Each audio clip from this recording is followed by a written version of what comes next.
Ano nga pong pangalan ng ano nito, kuya? Queen Empress. Queen Empress. Yan. So magandang umaga po sa inyong lahat mga idol.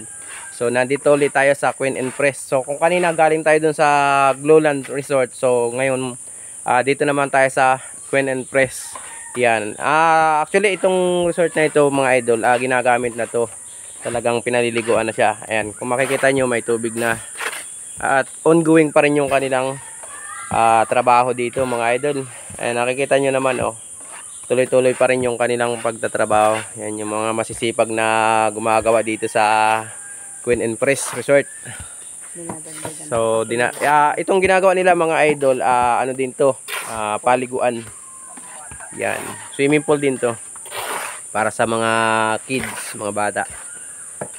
So maluang yung lugar niya, may mga cottage.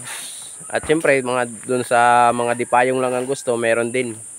Yan. Kung magala-gala, pwede rin. Mga picture-picture, pwede din dito, mga idol. So, sa mga gustong makakatipid-tipid, yan.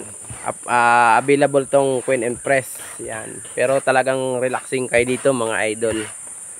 No? Sayang nga lang at wala din yung may-ari.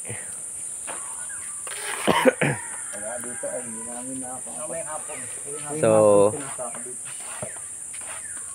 yan, hanggang dito na lang mga idol. Maraming salamat po sa inyo. Muli po ay maglalambing po ang inyong Kuya Atong. Yan, paki-support naman po itong ating YouTube channel, Atong Marabilia channel po. Yan. Sa mga solid supporters natin dyan at silent viewers, thank you very much po sa inyong suporta. Maraming salamat po mga idol.